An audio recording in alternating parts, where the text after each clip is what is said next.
would you please welcome Stephen Stealth Miller and Stephen. You think you got the best of me, think you've had the last laugh, bet you think that everything good is gone, think you left me broken down. Good evening, everybody.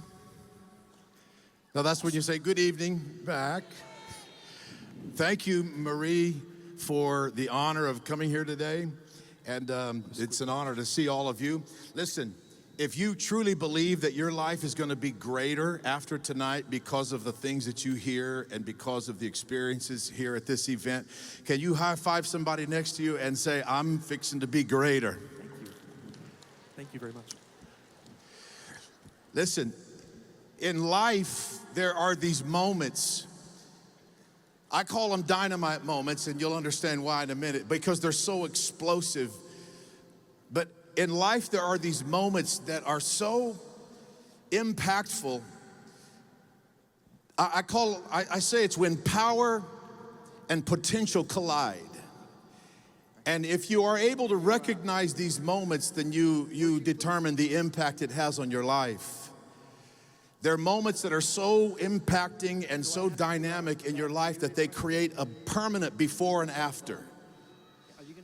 When you study the lives of great people, I've been doing that for almost 2 decades, people that have made a difference, people that leave their mark, impact things.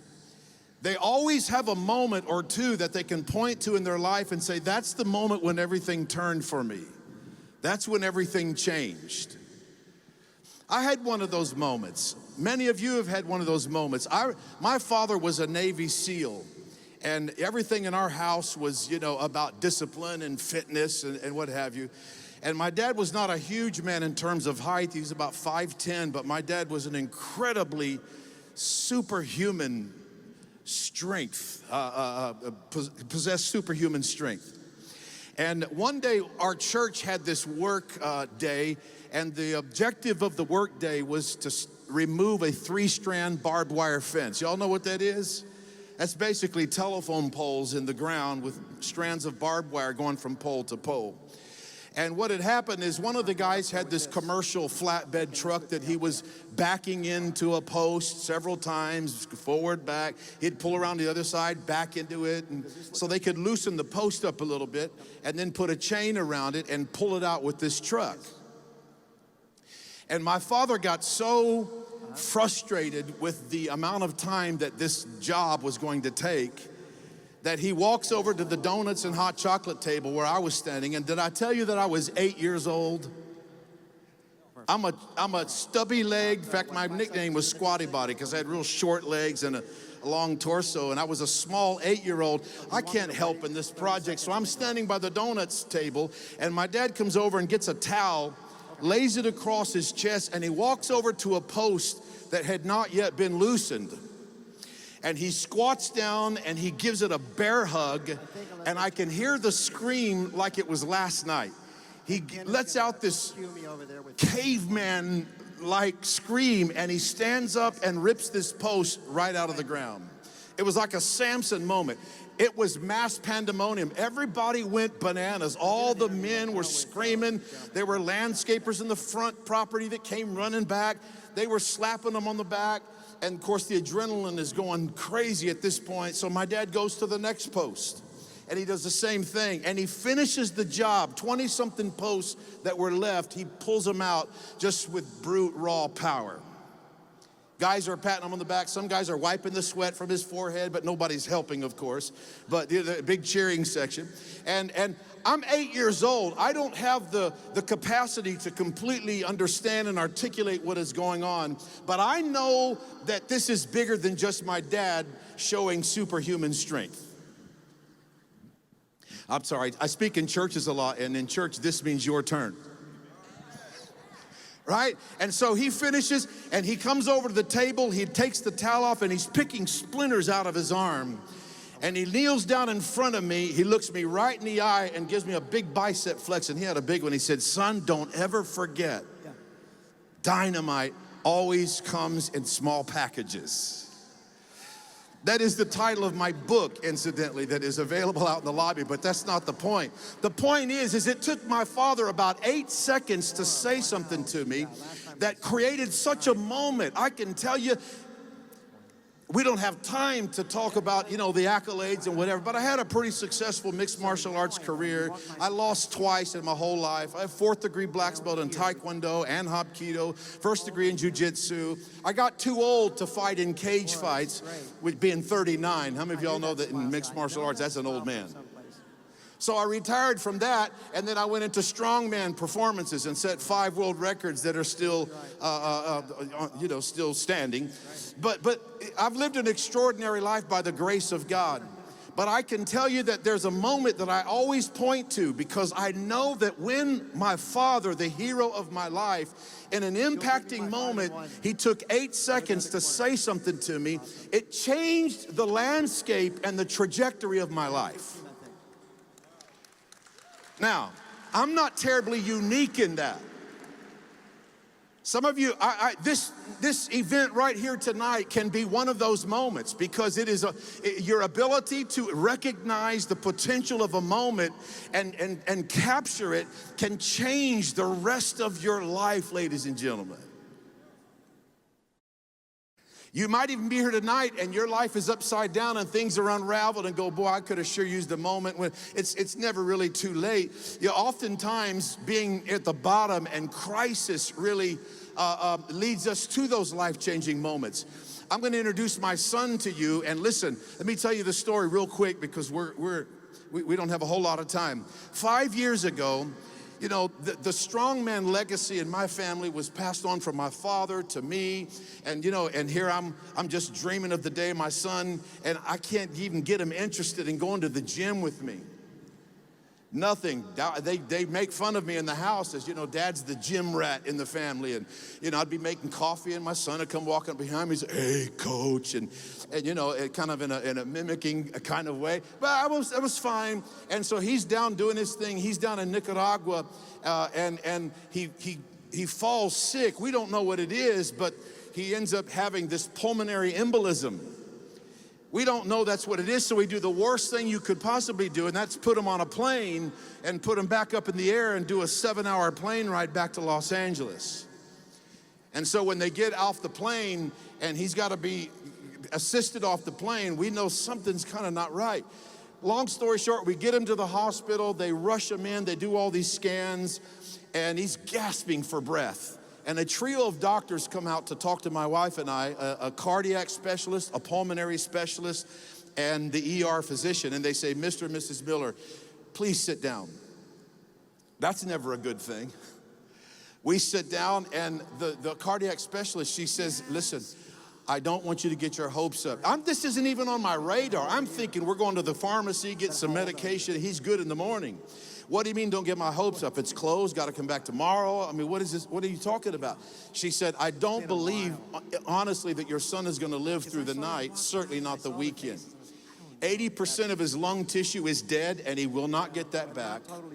We stopped counting at 11 very significant blood clots throughout his lungs. His heart is 2.5 times the size of what's normal. His liver has shut down. His kidneys are shutting down. He's dying.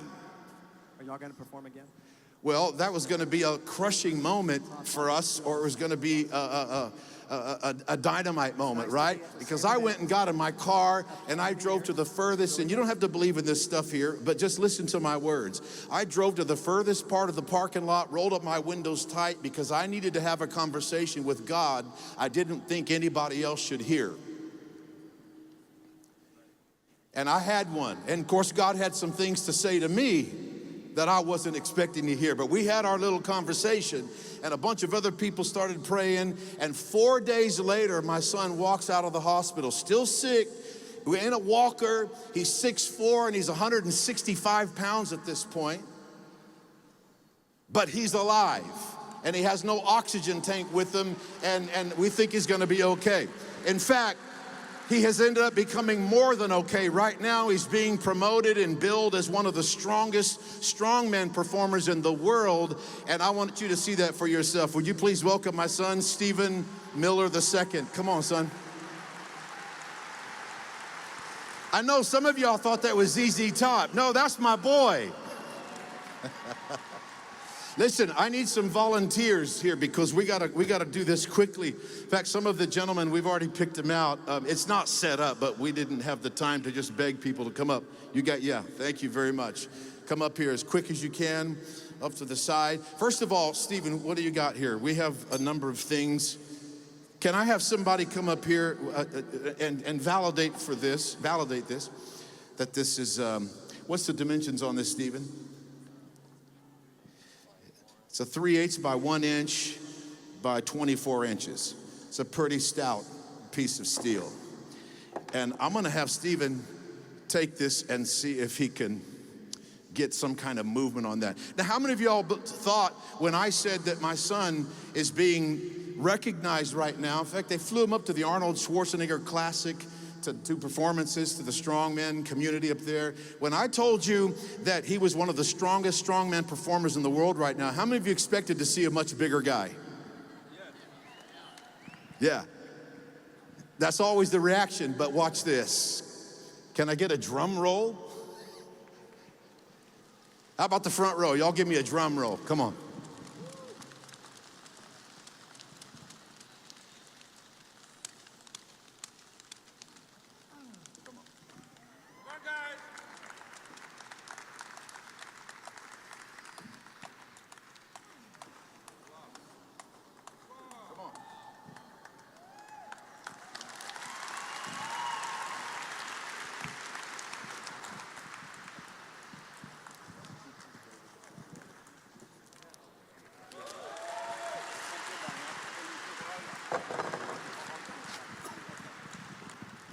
All right, listen, the next thing, we have 2 straps here. Stephen, come and grab these straps.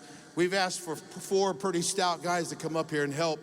And these guys are gonna create quite a bit of pull on these ropes. And I'm gonna go over the rules very quickly. Y'all come on up here and grab that. You can wrap it around your waist, wrap it around do whatever you wanna do with it. When I tell you to go, you're gonna pull as hard as you possibly can, all right? 2 pretty stout men on each side, and the goal is you're trying to pull his hands apart, his grip apart, all right? The only rule is I want you to pull with everything you've got. Just don't pull and then let slack and pull, let slack, because that's called well, no, it's not cheating, but it's called ripping a shoulder out of its socket. All right? And let's say, well, we'll give you, we got a time constraint here, so I'm gonna give you, 15 seconds to try to pull his grip apart. Are you guys ready? Will y'all help me count? Come on, when I say go, start at 15, start counting backwards. Are you ready? Get on your mark, get set, go. 15, 14. Come on, harder, guys. I was serious. I meant pull with everything you've got. 5, 4, 3, 2, 1. All right, give him a big hand. Come on. Thank you, guys.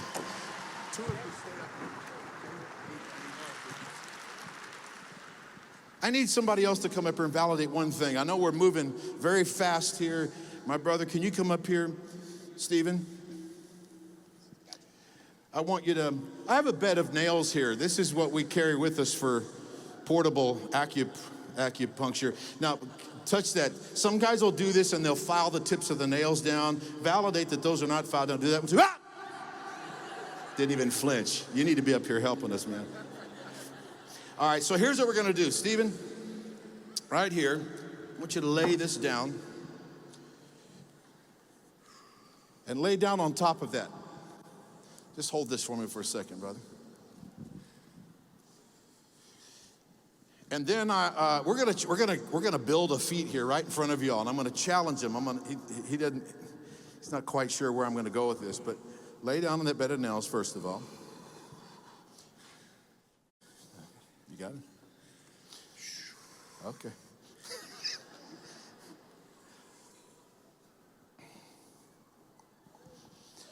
All right. Now, any one of these by themselves is quite the feat. I have a deck of plastic-coated poker cards here. Can you vouch for that? I mean, there's not like a tear or anything started in that, whatever. It's a full deck of cards. We're going to even leave the instructions in there for them and make it even that harder. All right, but hold on, because bring that other bed of nails over here, and let's put this one on top of them. All right? Okay? Now, here's what he has to do. Yeah, move that beard out of the way. There's not too many men in the world that can legitimately take, without cheating or baking a deck of cards, take a full deck of cards and rip it in half with their bare hands, okay? But he has to do that. But hold on, hold on, don't do it yet. You're still not done. I need you to step up here just to give me some balance, and you come over here, give me some balance, because sometimes you have to perform your gift and you have to operate in your gifting under pressure, right? And sometimes the pressure feels like the weight of the world is crushing you, right? All right, so let's try to simulate that the best we can. Just stand still, all right? Because I'm gonna take my 240 pounds, I'm kidding, I'm 230.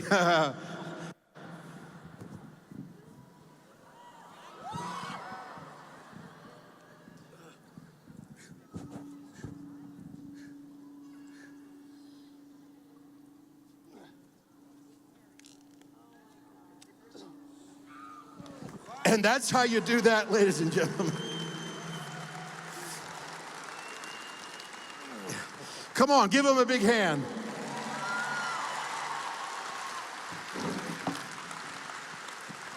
I got 4.5 minutes left. Listen, I'm gonna do a shameless plug here tonight, okay? After we're done here out in the lobby, I brought a small amount of books with us for the first 100 people out there. My book is called Dynamite Comes in Small Packages. Les Brown wrote the foreword. The principles, the patterns, and the perspectives that you have to learn to live by in order to create this extraordinary life for you. Yours might not be a strong man. Yours might not be fighting in a cage, but there's something great inside of you. I believe with all of my heart that the entry point of God into the human experience is through the imagination of people.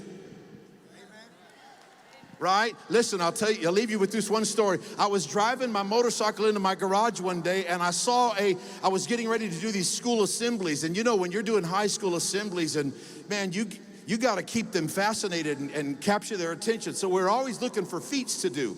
And I saw, as the garage went up and I pulled in, there was an 8-inch crescent wrench on the tool bench. And I thought, I wonder if I could take this wrench and just with my bare hands crush this thing. Would that get their attention? And I felt some inspiration. So I went over there, I set my VCR camera up. That's how long ago that was.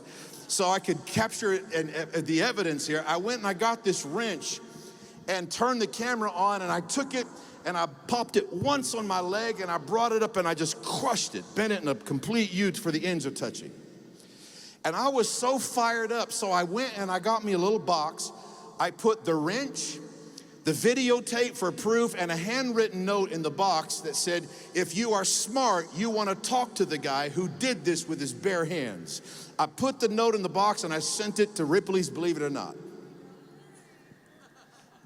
About 3 months later, they called me back and they said, listen, we got your box, by the way, pretty cool, but we saw a guy try a feat in Germany and he did not succeed. And we think somebody that can, you know, bend a wrench with their bare hands ought to be able to at least attempt this feat. I said, explain it to me. We want to fly you and your team to Las Vegas. We're gonna have a girl jump off of a 27-story tower on a bungee cord, and you have to stand on the very edge and hold the other end of the cord with your bare hands. And because in order for it to be the first time it's ever been done in history, the rope can't rest on the legs, so we're gonna have to cut a piece of the steel grated platform out, and you're gonna have to straddle that. I looked down, 27 stories down, there's a little swimming pool. Looks like the size of my pinky nail. And I said, I'd be happy to do it. Send me the contract. And he gave me this insulting, condescending chuckle. And he used the word cute, which is not a good word to use to talk to me about a feat. He said, that's cute. I'm sure you want to take some time and really think about it. I said, no, I just thought about it. As you explained it to me, I saw myself doing it. It's a done deal. Send me the contract. You get a TV show out of it. I get another world record and a paycheck, and we're all happy.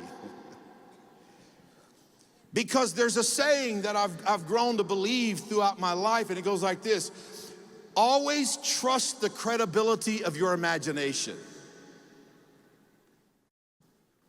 My prayer is that you get inspired at this event tonight, but when it's all over with and you wake up Monday morning and have to face life, don't dismiss the dreams and the imaginations that you've experienced over this weekend.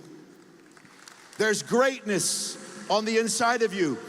30 seconds left for somebody who's saying, but listen, my life is all chaotic. I want to tell you, I feel to tell you all this. Listen, you are not wired for normal. Look at your neighbor and say, there's nothing normal about you. Come on, ordinary doesn't fit right. It doesn't look good on you. You say, but look, my life is upside down and it's all chaotic. That's because your life is having an allergic reaction to ordinary. And the very thing that God put deep on the inside of you is screaming out for your attention, trying to bust through all the limitations that life and friends and the people who should be your cheering section are the people who have created stumbling blocks for you. The people that should have helped you believe in yourself are sometimes the people who have led to you doubting yourself. But God has put something on. Do I sound like a preacher right now? Somebody just said, why is he screaming? Because I'm fired up, not about what I do. I've been doing this for years all over the world, and I'm gonna keep doing it. I'm fired up about the fact that some of you are gonna leave this event, and everything about your life because of this event is going to be greater. That's my time. Thank you very much. God bless you.